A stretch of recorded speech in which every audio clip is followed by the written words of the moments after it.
第36章人之将死。克莱恩没再多说，也没去管达尼兹，按了下礼帽，提着行李箱走向舷梯，逐阶往下。真的放我走？烈焰达尼兹立在甲板上，满脸狐疑。虽然他对这样的结局早有预料，从达米尔港时，格尔曼斯帕罗直接放过他，就能想象得到今天的场景，但还是有些不敢相信，觉得这一切来得太简单太轻松了。不管怎么样，我都价值3000金镑，不，这只是鲁恩单方面的悬赏。格尔曼斯帕罗这个疯子不是冒险家吗？怎么会放过摆在面前的巨额财富？不能理解。呵，正常人确实无法理解疯子。达尼兹逐渐回神，拿着自己的行李，小心翼翼走下了舷梯，踩到了港口的水泥地面上。他挺直腰背，抬高脑袋，眺望了格尔曼斯帕罗的背影一眼，发现对方真的没有回头，沿着道路直奔海防街。达尼兹不敢怠慢，当即转身从另一条道路离开，时而拐弯变向，时而借助障碍物回视，务求不被人跟踪。很快他就来到了临近码头仓库的那排房屋。格尔曼斯帕罗确实没有把我当成诱饵。达尼兹再三审视后，彻底放松了下来。这一刻，他觉得自己终于获得了解脱，堂堂海盗将军的水手长不必再被人欺压，当成仆役一样使唤了。我已经能够预见，明天将无比美好，会有一群家伙争着奉承我，想做我的仆役。达尼兹心情愉快地敲响了房门，间隔3长接3短，很有节律。嘿嘿，格尔曼斯帕罗让我交代海盗在拜亚姆的联络点，我肯定是只讲和我们关系不好的那些家伙，他绝对想不到我们黄金梦想号的联络点就在码头。达尼兹抠了抠鼻子，畅快地呼吸起雨水落下前的清爽海风。拜亚姆是鲁恩王国在中苏尼亚海殖民统治的支点，是这个区域数1数2的大城，有为数不少，实力强大的官方非凡者，再怎么嚣张的海盗也不敢在这里光明正大地露面，大部分时候得依托本地黑帮或背景深厚的人处理赃物，购买必需品。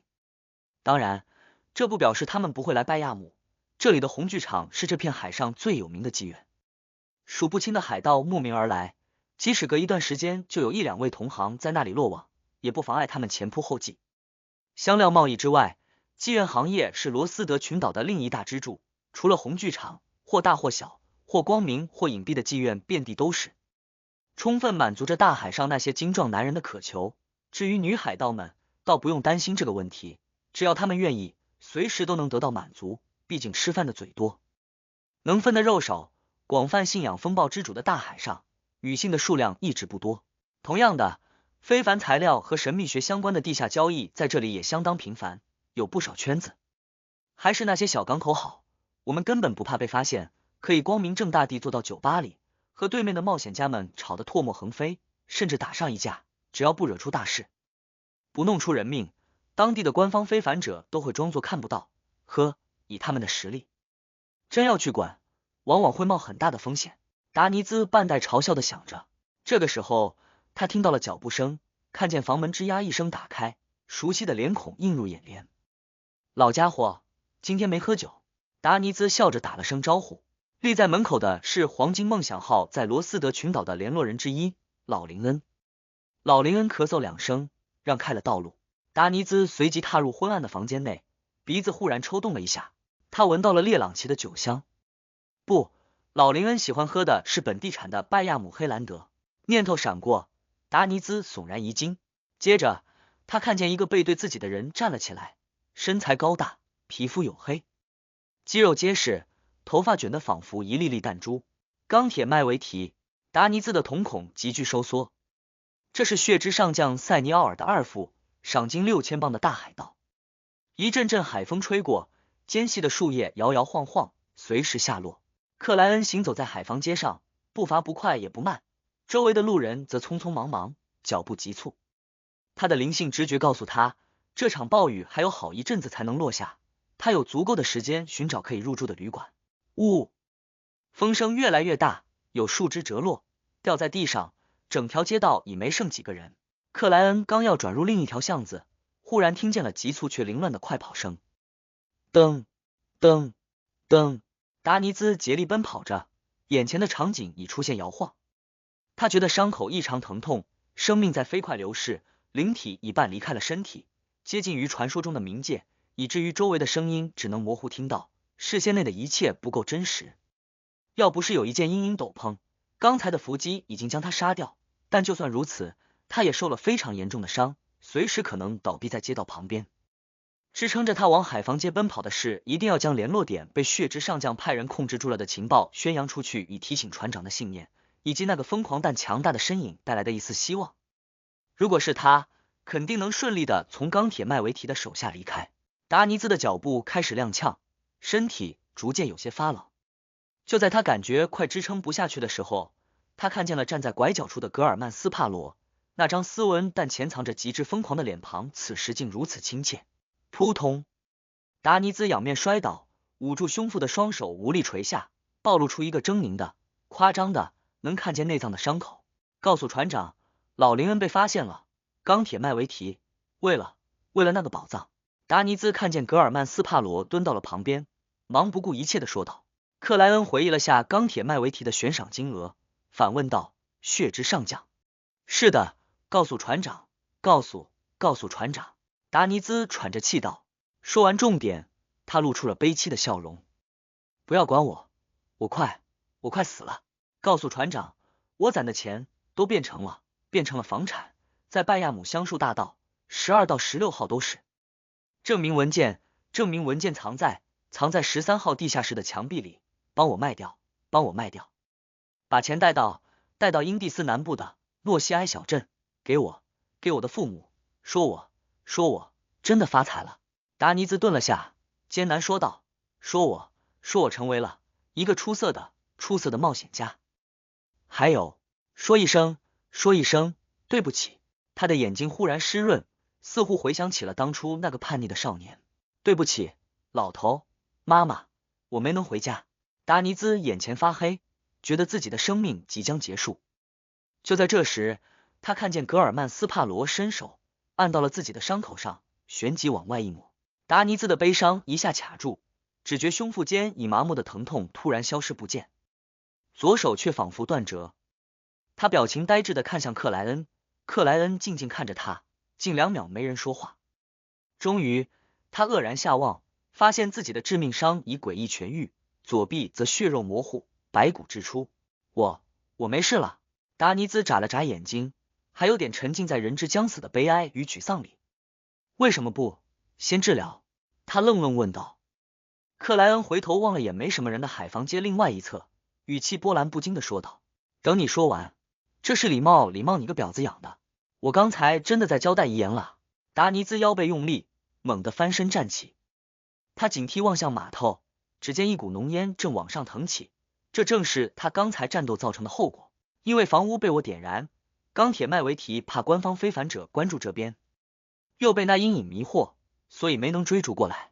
达尼兹瞬间明白了事情的发展，先找地方住。克莱恩摊开手接住了一滴雨，不知道有没有彻底摆脱危机的达尼兹当即点头。好看得出来，格尔曼斯帕罗这个疯子一点也不怕钢铁麦维提，甚至不怕血之上将。这种时候，我就特别欣赏他的疯狂。糟糕，我把我的财富暴露给他了。达尼兹刚吐了口气，身体忽然僵住。克莱恩提着行李箱和手杖，沉默的走在前面，心里只有一个念头在回荡：妈蛋，是个海盗就比我有钱。皇后区，即将离开贝克兰德的奥黛丽躲在自己的化学实验室里，用来自吸血鬼先生的长者之树果实、镜龙血液与之前搜集到的其他材料调配心理医生魔药。这一次他没再让苏茜守于门外，而是蹲在里面旁观过程。霍尔伯爵已经交代过所有人，不要在小姐做实验的时候靠近，但必须时刻关注是否有异变。呼，奥黛丽小小的舒了口气，将配置成功的魔药倒入了预备好的玻璃瓶内。那略显金黄的液体轻轻荡漾，仿佛一只变形的巨大的瞳孔，视线能照进每个人心里的瞳孔。苏茜，记下过程了吗？你是一条你是一个成熟的非凡者了。以后得学会自己调配魔药。不，我不是不帮你，只是指出一种可能，也许有的时候我不在你的身旁，而你恰好需要一瓶魔药。奥黛丽欣喜地对金毛大狗说道。苏茜被教育的有些迷茫，只能张嘴回应一个单词：汪。收敛住心情，奥黛丽仰头喝下了那瓶心理医生魔药。第37章命名。金黄的液体冰冰凉凉，让奥黛丽就像在享用美味的冰淇淋，随即又喝了口香槟，有细小的气泡不断腾起，无声炸裂，带来微麻的刺激。她的听力忽然蔓延开来，连走廊尽头的2位女仆在遗憾没机会去东切斯特郡霍尔家族城堡和庄园的交谈都能听到。这一刻，奥黛丽觉得自己溶解成了虚幻的气体，并飞快往外膨胀，占据满了整栋房屋，与每个人心灵意识组成的海洋交叠在一起。他的视线也发生了变化，看到的一切都异常光滑，成为另类的镜子，照出了他现在的模样。纯美、精致、大气、灵动等单词描述的美貌下，他裸露于外的皮肤在缓慢地长出一枚枚金色的鳞片，碧绿的眸子收缩，染上了淡金色泽，仿佛被竖了起来。看到这样的自己，奥黛丽突地生出发自内心的恐惧，不想也不愿意变成非人的怪物。嗡的一声，他的脑海开始模糊，他的体表似乎有什么东西在缓慢的疼痛的钻出。这时，他听见了金毛大狗苏茜柔和的声音：“不要害怕，冷静下来。不要害怕，冷静下来。”奥黛丽找回了思绪，竭力让自己进入观众状态。他起伏的情绪飞快平复了下来，他的灵似乎抽离出了身体，观众一样俯视着自己。奥黛丽看见体表的金色鳞片在明显消退，看见绿宝石般的眼睛变得正常。没过多久，他重新掌握了身体，并明白了心理医生都有哪些非凡能力，以及如何使用。刚才真的好危险！奥黛丽后怕抬手，只见肌肤白嫩细腻，哪还有刚才的异状。经过这件事情，他真正理解了愚者先生偶尔提点倒吊人先生总是强调的失控危险有多么可怕，深切认识到超凡之路的艰难。即使有扮演法，也没可能彻底排除掉隐患。有次聚会里，世界先生说过，非凡者是时刻对抗着危险和疯狂的可怜虫。我之前只能从字面意义上理解，现在终于感受到了这句话背后的重量。奥黛丽，不要气馁，不要害怕，爸爸妈妈哥哥还等着你保护。有了这次的经验，以后就不会再被自己吓到了，不会那么容易濒临失控。加油！奥黛丽握了握拳头，给自己鼓劲。她平静2秒，走到苏茜面前，半蹲下来，抱住了这只金毛大狗，边梳理对方的毛发，边用脑袋抵着狗的侧脸，在那种温暖里喃喃自语道：“谢谢，谢谢。”苏茜蹭了2下，认真说道：“奥黛丽，这就是心理医生的感受吗？我很喜欢。”奥黛丽忽然有些哭笑不得，旋即她抿了下嘴，承诺道：“苏茜，我们以后互相治疗，心理问题。”好的，汪。苏茜开心的回应。直到这个时候，奥黛丽才真正恢复，有心情审视自己获得的提升。我的身体好像变得更健康了，虽然没有明显的肌肉，但力量和速度都比以前强了不少。我的视力又有提升，连藏在黑暗里的物品也能清楚看到。我的嗅觉能分辨更多的细微气味了，从而把握住目标最真实的情绪和想法。我终于有真正意义上的非凡能力了。一个是震慑，可以对单个目标，也可以对一个范围内的群体，让他们就像面对巨龙，瞬间惊慌，出现混乱。一个是狂乱，引爆目标的情绪或心理状态，让他陷入狂乱之中，遭受精神层面的强烈伤害，某些时候甚至会让目标直接失控。一个是心理暗示，通过特定的动作、特定的语言、特定的媒介，暗示目标，让他不知不觉就遵循我的安排，或者强烈的发自内心的不想违背某个承诺。一个是安抚，也叫精神分析，可以让处于失控边缘的非凡者找回理智，摆脱危险的境况，这有一定的失败概率，序列越高越容易成功。也可以让因各种缘由心理不稳定的患者平静下来，能够沟通。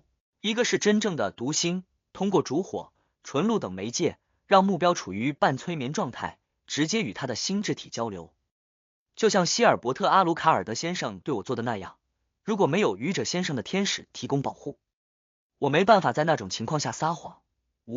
以后我得提防类似的技巧，不能被目标欺骗。应该还有不少办法可以达到那种效果。有了安抚和读心，再加上一定的心理学知识，我就能扮演真正的心理医生了，可以开诊所那种。奥黛丽的心情迅速好转，终于有了自己已成长起来，是合格非凡者的感觉。我是中序列非凡者了，果然有质变。她站了起来，提起裙摆，脚步轻快的绕了一圈。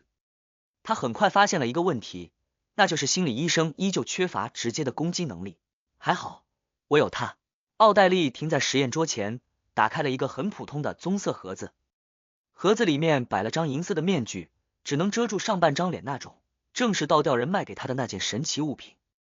奥黛丽将它拿起，放在掌中，观察了几秒，然后他蔓延出灵性，像在挥舞之上那样给予对方一定的想法。他看见银色的面具开始内卷，化成一只中间镂空的、花纹精致的、略显巨大的耳饰。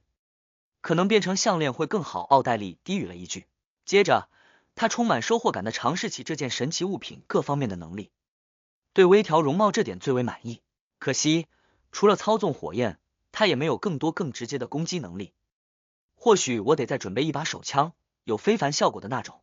奥黛丽略感遗憾的想着，她迅速收敛心绪，对着手上的神奇物品，尾音上扬的说道：从今天开始，你的名字就是谎言，最美丽的谎言。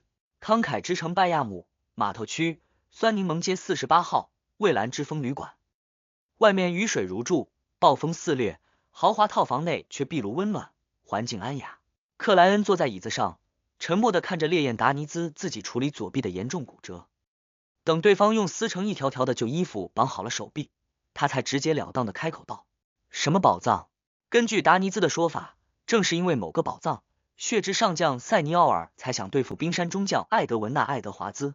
哗啦啦的风雨声透窗传来，达尼兹喝了口桌上的列朗奇，又愤怒又苦涩的笑道：那帮脑子被活尸啃了的家伙。我们在上一次的探险里找到了一艘沉船，虽然没收获太有价值的东西，但却发现了一把不像人类使用的巨大的黑铁钥匙。你能想象吗？沉在海底那么多年，他竟然没有生锈。克莱恩言简意赅的回应道：在超凡与神秘交织的世界里，什么事情不可能？死而复生都有，更别提其他。达尼兹一下被噎住，缓了7-8秒才知道怎么往下说。我们内部或许出了叛徒，这个消息被传扬了出去，无数海盗相信这是死神的钥匙，是可以打开那个死神遗留宝藏的钥匙。我原本以为这个问题很快就能澄清，愉快的申请了休假，结果事情变得更加复杂。连血之上将都加入了那些疯狂海盗的行列，我都有点怀疑那或许就是死神的钥匙，一把可以让人成为真神的钥匙。愚蠢克莱恩冷静地给出了评价。无论在占卜领域还是与神灵打交道上面，他都称得上经验丰富，所以他对死神的钥匙有着属于自己的解读，并且很有信心。他认为钥匙是一个启示，一种象征，打开死神宝库的大概率不是钥匙形状的东西，而是某种特性、某种血脉，甚至是特定的某几个人及他们的后裔。达尼兹怔了2秒，悠然感叹道：你的话和船长之前的评价完全一致，就连表情都很像。他怀疑那把钥匙属于更古老的年代，不属于人类。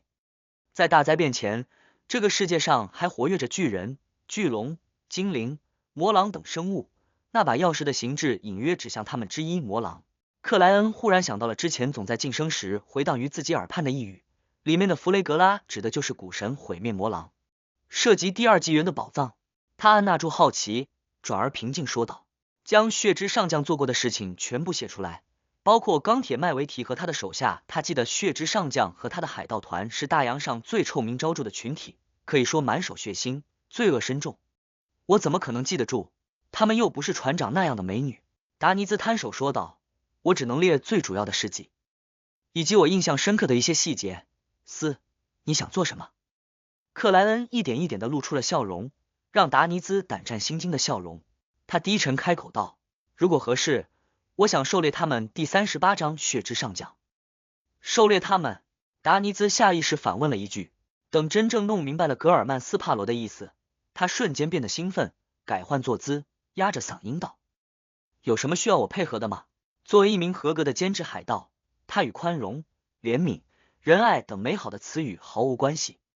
既然差点死在钢铁麦维提手上，又有机会报复回去，那肯定不愿意错过。他自认为能在海盗这个行业生存下来，靠的是对形势的准确把握，知道什么时候该反抗，什么时候该拼命，什么时候该假装看不见仇人，什么时候可以畅快的清算旧账。而现在就是机会。格尔曼斯帕罗这个疯子究竟有多么强大，达尼兹还不敢下准确的判断，但从对方10秒内就解决堕落主教米勒这点看，对付钢铁麦维提不会太困难。即使遇上血之上将塞尼奥尔，也不是没有赢的希望。当然，这是指1对1的情况，但海盗们从来不讲骑士精神。达尼兹深有感受地想着。克莱恩身体略微前倾，双肘支在膝盖之上，手掌交握道：“我说过了啊。”什么？达尼兹觉得自己常常跟不上格尔曼斯帕罗的思路，对此他只能安慰自己，正常人和疯子是不同的。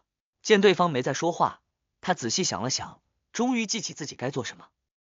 写血之上将和他海盗团做过的事情。格尔曼斯帕罗肯定是想了解他们劫掠过多少东西。达尼兹迅速确定思路，翻找出房间内的纸笔，刷刷刷写了一大堆。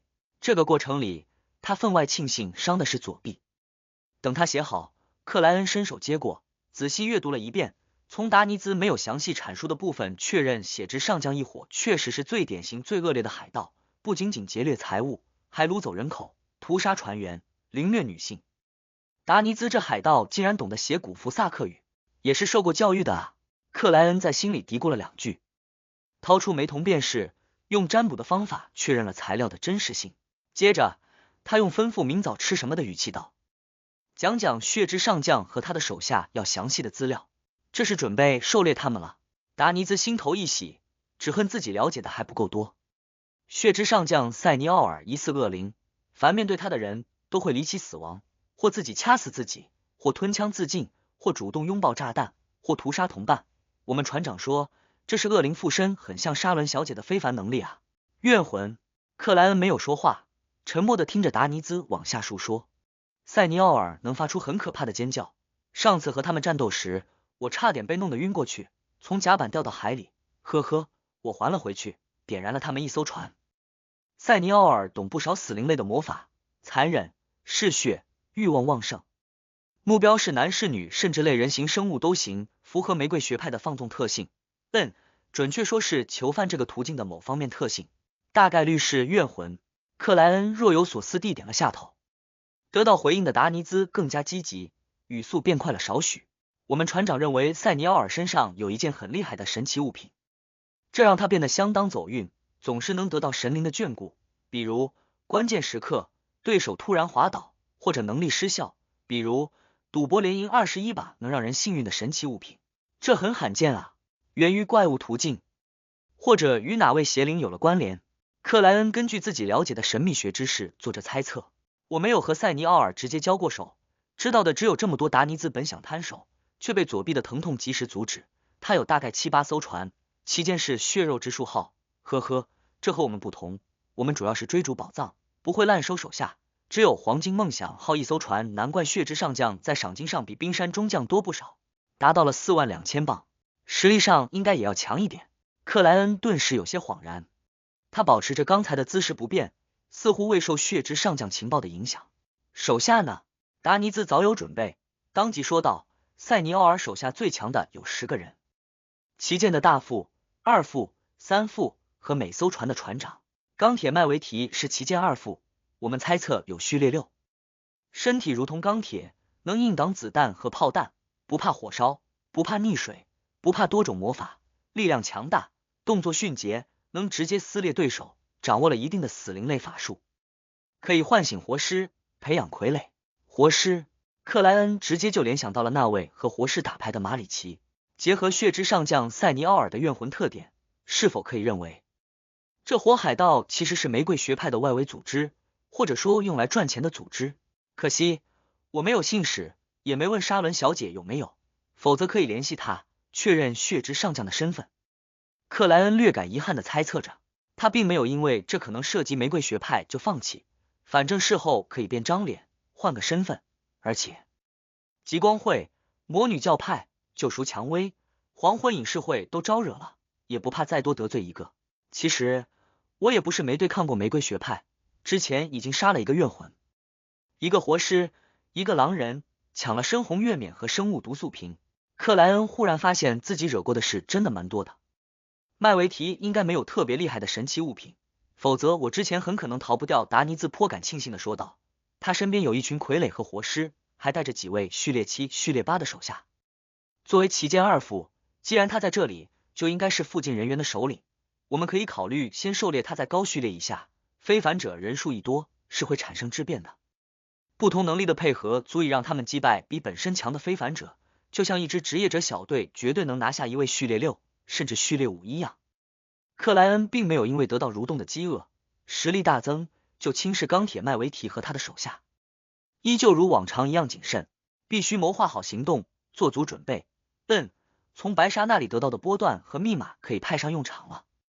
等魔术师小姐的无线电收报机送到，就让达尼兹日常监听，看能否获得相应的情报，让我抓住快速收割的机会，而我趁这个空隙寻觅下真实扮演的可能。克莱恩很快有了副案，继续听着达尼兹讲述血之上将其他手下的情报。好一阵子，达尼兹终于说完，兴致颇高的总结道：如果能杀掉钢铁麦维提，并留下我的名字，这件事情肯定会上报纸，传扬出去，我就不用发愁怎么通知船长了。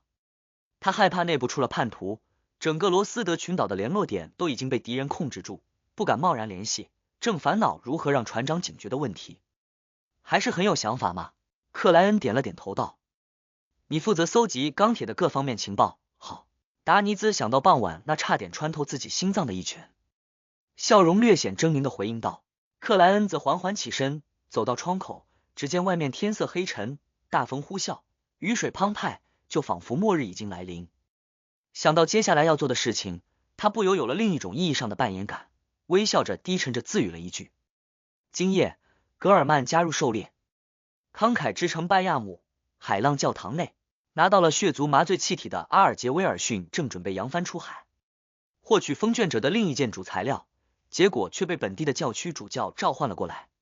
最近有流传一个消息，说是冰山中将得到了死神的钥匙，整个苏尼亚海的海盗都沸腾了。教区主教沉声说道：你追查下这件事情。这是位头发已经花白的老者，但精神依旧矍铄，语速比年轻人还快，似乎随时会冲出去亲自解决一切问题。他身材健壮，肌肉撑起了主教袍，呼吸间周围风声鼓荡，空气湿润。每年都有类似的传闻，结果都是假的。海上总是喜欢流传这样的消息，而且就算是真的，我也没资格掺和，没必要因此冒险，在外围打听下就行了。阿尔杰在心中嘀咕了两句，他庄重握拳，击打了下左胸。好的，乔戈里阁下，风暴与你同在。教区主教乔戈里对阿尔杰的态度很满意，回以相同的礼仪。风暴与你同在。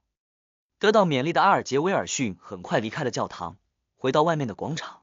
昨晚的暴风雨已经平息，只有地面零散的叶子和或大或小的水渍证明他们来过。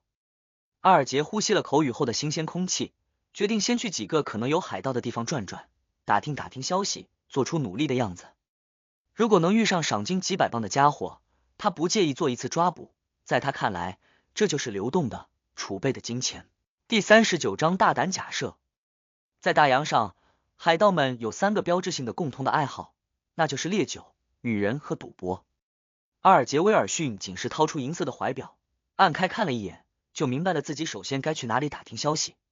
此时11点过1刻，妓院和酒吧都还没有开门，唯有赌场肯定已经聚集起了一帮想轻轻松松就发财变富的家伙。阿尔杰对拜亚姆这座港口城市的熟悉胜过家乡小镇，几乎没有辨别方向的停顿，流畅的七拐八绕，来到了一间开在僻静巷子内的没挂招牌的赌场外面。据他所知，这金币赌场的主人是个背景深厚的黑帮首领，与总督府那位大人物有着无法说清但又隐约存在的联系，是许多海盗脱手赃物、购买所需的首选。正因为如此，这里常有海盗出没，他们也许上午才把劫掠的物品换成了厚厚的金棒，晚上就已输得一塌糊涂，被赶了出去。阿尔杰拉了拉棕色的厚外套，按了按大陆流传过来的鸭舌帽，推开半掩的房门，在一位位保镖的注视下进入了赌场。鲁恩王国内部，赌场是不被允许的事物，只能以一个个房间的形式附属于酒吧，但在王国广袤的海外殖民地上，它不仅合法，还是支柱性产业。其中罗斯德群岛的拜亚姆和东拜朗的阿勒瑟在这方面最为出名，贝克兰德和尖海沿岸的不少富翁会专门前往豪赌一把。环顾一圈，阿尔杰看到了各种各样的纸牌玩法，以及从骰子衍生出来的转盘式赌博。由于时间尚早，赌客们并不多，阿尔杰很快就将他们浏览了一遍。突然，他眼睛一亮，敏锐辨认出某个化妆改扮后的家伙原本是谁。他摘掉帽子，走到一张玩德州扑克的桌子前，拍了下目标的肩膀，伏低腰背，凑至对方的耳畔，压着嗓音道：“烈焰达尼兹正用右手打开底牌的一角。”被这一拍一喊吓得差点跳起来，直接给后面的家伙一团火焰。被钢铁麦维提袭击后，他就明白自己不应该以真正的面目出来打听消息，那会被一位位贪婪的海盗盯上的。虽然大部分海盗的实力不强，不被达尼兹放在眼里，但他同样不愿意暴露行藏，让狩猎钢铁麦维提的计划出现波折。可让他没想到的是，自己的精心改扮在出门1小时后就被人揭穿了。达尼兹精神高度紧绷，快速侧头，用眼角余光瞄了眼打招呼的是谁。等看见那标志性的海草般的深蓝色头发，达尼兹稍微松了口气，转而观察牌友们是否有听见对方的话语。那一位位赌客都在认真的研究底牌，或丢或盖，完全没注意这边发生了什么事情。你怎么来了？达尼兹状似随意的问道。他和阿尔杰在之前那场海盗大会上见过，知道对方有一条幽灵船和10来个水手，是个实力不错但没什么名气的家伙。而据冰山中将判断，这样一个不大也不算强的海盗团能保留住一条古代幽灵船，说明背后有大势力支持，他们或许是风暴教会的人，也或许与哪位海盗王、哪个隐秘组织有关，平时伪装成普通的海盗，为真正的效忠者搜集目标的情报，方便定点清除。某些时候则代替幕后的势力做一些他们不方便做的事情，比如灭口，比如抢劫某样特殊物品。类似的海盗团并不少，没谁会专门去管这样的事情。阿尔杰将旁边的椅子拉了过来，顺势坐下，微侧脑袋，低声问道：“听说你们船长得到了死神的钥匙？”达尼兹嗤之以鼻的笑了一声：“我原本以为你还拥有自己的脑子，结果让我失望。这种东西怎么可能这么容易得到？如果你们想要，且出够了价钱，我们肯定会卖。怎么样，要不要考虑下这桩交易？”阿尔杰随口说道：“也许他有着别的秘密，也许有人想对付你们船长，谁知道呢？”狗屎！达尼兹被新一轮的底牌气到，大声骂了一句。旋即，他又压着嗓音道：“那玩意不像是人类的造物，可能属于巨人或者恶魔造物。你们船长还在坚持教导你们文字？”阿尔杰有些好笑的问道。传闻冰山中将是一位对知识有着严苛态度的女士，她不能忍受手下是一帮文盲，所以黄金梦想号上每天都有通识和阅读课程，并强制船员轮流参加。达尼兹露出一副不想回顾的表情，这比和人战斗困难多了。正因为这样，我们总是招募不到足够的船员，每次停靠港口补给都会有人辞职。他没再继续这个话题，望着发牌手，自顾自说道：“帮我留意下钢铁的行踪，钢铁麦维提，血之上将的二副。”阿尔杰低头看了看烈焰达尼兹被夹板略微撑起的左臂，有所恍然的反问道：“被他袭击了？为了那把钥匙，他的脑子已经被他的活尸吃掉了。”达尼兹强调道：“你想报复他？”阿尔杰从对方的口吻和要求推测道。嘿嘿，达尼兹笑而不语，状似专心的看起新的底牌。阿尔杰回想了下道：“你们船长上一次露面是在7天前，在苏尼亚岛附近。这是某份电报证实的事情。黄金梦想号没那么快抵达拜亚姆，你有新的帮手了。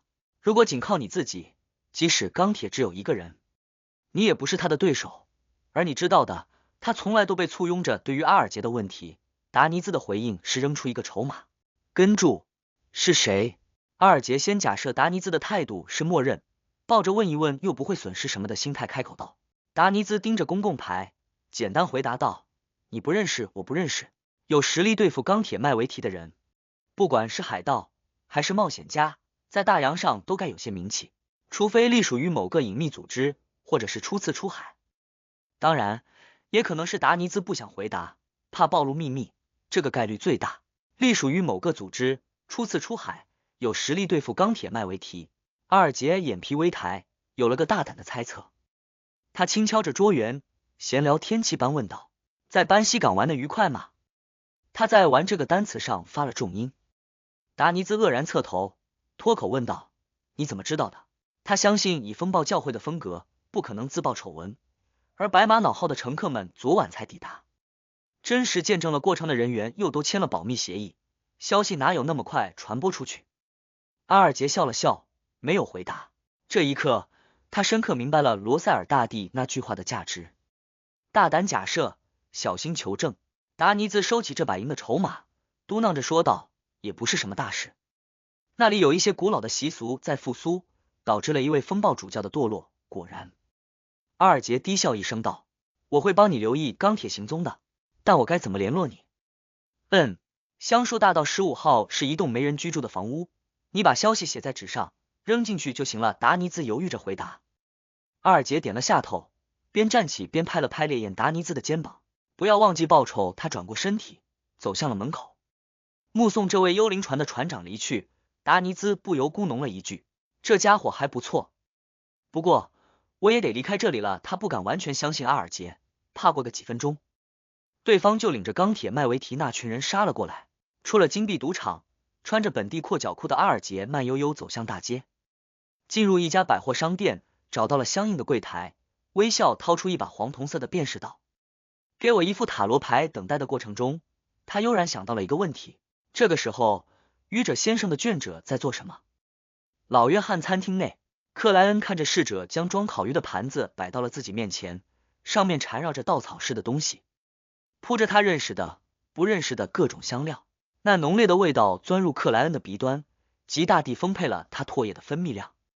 不愧是香料群岛。克莱恩正要拿起刀叉，却看见侍者将2根树枝状的东西放至餐盘上。筷子。克莱恩有些惊到，然后他迅速锁定了嫌疑犯罗塞尔·古斯塔夫。吃烤蔬刺鱼时得用这种餐具，据说是罗塞尔大帝从精灵习俗里得到的灵感。侍者介绍的精灵习俗果然是一个爱好烹饪和美食的种族，或者说纯属罗塞尔找的借口。克莱恩颇为了解某人性格的猜测着，他上午去了拜亚姆几家教会医院，想为某些濒死者提供临终关怀，帮他们完成心愿，顺便深入扮演，结果始终没找到适合的目标。这不是说医院里没人死去，而是都有家属，或陪伴在旁，或已见证了死亡。再去假扮，没有伪装的可能，只有吓人的效果。等下去冒险家聚集的酒吧转一转，那里有许多外乡人，为了追逐财富来到海上，随时会像无人问津的野狗一样死在哪个阴暗的角落里，而家人却永远得不到消息。克莱恩收敛心思，专注其美食。第40章殖民地。蔬刺鱼的肉质肯定比不上鱼人，但多种香料杂而不乱，层次分明的特色依旧让克莱恩颇为赞赏，只觉吃了还想吃，根本停不下嘴。其实本地真有非凡者想退出危险的圈子，过普通人的生活，完全可以去贝克兰德开一家罗斯德风味餐厅，主营类似的烤鱼，以大都市的包容，生意绝对不会差。唯一的问题是，很多香料的价格肯定不如这边便宜，成本会很高，目标群体得定位好。克莱恩放下那双颇为粗糙的筷子，边用餐巾擦嘴，边漫无边际的瞎想着。在他看来，很多时候平民们找不到致富的办法，是因为眼界不够，但眼界这种东西又禁锢于本身受到的教育和日常的经历，被所处阶层束缚，真的很难跳出。要想打破这种局限，拼尽全力追求更好更高层次的教育是最有成效的办法，其次就是敢于冒险，到处闯荡。当然这风险很大，许多人无声无息就消亡在了这条路上。这一餐克莱恩用了2苏勒5便士，价格并不便宜，但在美食方面他一向舍得花钱，而且最近的主要开销已经被达尼兹承包。拉拢衣领，戴上帽子，他提着黑色手杖走出了老约翰餐厅，正好看见一位警员在驱赶街边的流浪者。罗斯德群岛的土著，肤色比南大陆人种要深，接近于经常晒太阳的那种古铜，他们的头发以深黑为主，全部天然微卷，和鲁恩王国的殖民者有着不小的区别。此地被彻底殖民还不到50年，最初鲁恩是以中苏尼亚公司的名义与土著王公酋长合作，榨取经济利益，但后来中苏尼亚公司的管理层迅速腐化，争权夺利，甚至为了个人利益挑衅敌人，开启战争。最荒唐的是，他们还彼此举报，称竞争对手收受贿赂，为此他们各找背后的一员，在医院开会时互相攻讦，险些闹上法庭。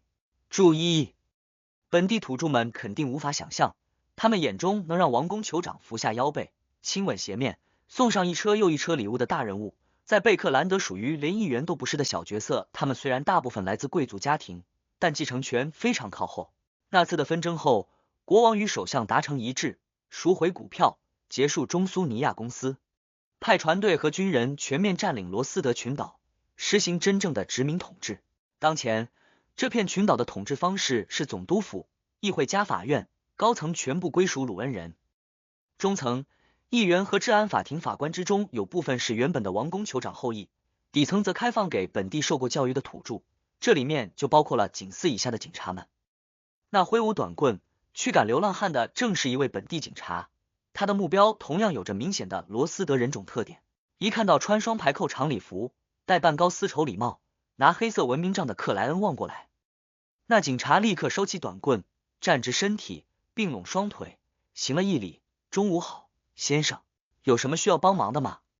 克莱恩感觉颇有些复杂，轻轻点头道：“这里没有马车吗？总督府规定，这条街不准马车进入，您必须得走到前面的街道才行。”那警察惶恐又热情地解释道。谢谢。克莱恩随口称赞了一句：“你的鲁恩语说的不错。”那警察惊喜到有些激动：“我认为这是做好一名警察必备的素质。”他本想说：“我认为我也是一名鲁恩人。”但又怕对面的绅士因此愤怒。克莱恩暗自吐了口气，缓缓走向街口。他沿途看见本地服装风格与贝克兰德、廷根等大陆城市截然不同，甚至与殖民超过200年的达米尔、班西等港口也不一样。来自鲁恩的体面人穿着礼服，戴着高帽，打着领结，提着文明杖，让周围的人唯唯诺诺，不敢直视，不敢接触。其余土著或者混血，喜欢夹克式的厚外套配阔脚的宽松裤子，加来自大陆的鸭舌帽，不喜欢黑色，崇尚茶色、咖啡色和浅灰色。对克莱恩来说，这确实有些怪异，但也给了他充分的来到外国的感觉。当然，身份较高的土著和混血也在模仿鲁恩人的穿着，认为这才是文明的表现。下午2点，鉴于酒吧，公认的冒险家聚集地。此时酒客并不多，克莱恩轻松穿过一张张桌子，抵达了吧台。他发现这里与其他地方最不同之处在于，吧台侧面有3个被木架支撑着的黑板，其上贴着一张张白中泛黄的布告，内容五花八门，千奇百怪，有雇佣保镖的，有请求帮忙寻人的，有调查某座岛屿情况的，有高价悬赏某位海盗脑袋的，也有声称自己获得了一张藏宝图，想组个团队的。总之，在鲁恩王国本土已经被私家侦探和安保公司瓜分掉的事物，在这里依旧属于冒险家。一杯扎尔哈，克莱恩敲了下吧台表面，这是一种本地产的麦芽啤酒，价格便宜，风味不错，深受冒险家们喜爱。克莱恩从烈焰达尼兹口中得知，3便士酒保随意瞄了客人一眼，并没有因为对方脸孔陌生就出现态度的变化。拿到啤酒后，克莱恩就坐在吧台前的高脚椅上，一小口一小口的抿着，并安静的旁听周围酒客们聊天，从而寻找有价值的目标。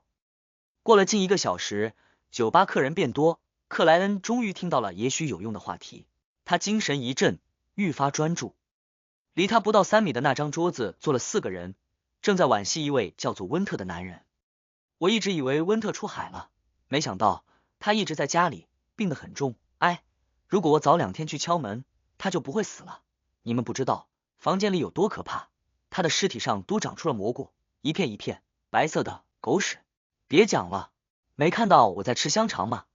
好的，温特的房间内到处都是虫子，有飞蛾，有苍蝇，有蝴蝶，有蜜蜂，有蟑螂，风暴在上，我都不敢相信这是人类住的地方。后面来的警察也吓到了。一句句对话传入耳朵，克莱恩微皱起眉头，觉得温特的死亡不太正常。没死几天，尸体就长满了蘑菇，房间内还飞着爬着各种各样的昆虫。与超凡事件有关，这种程度的异常，警察肯定会上报给待罚者小队。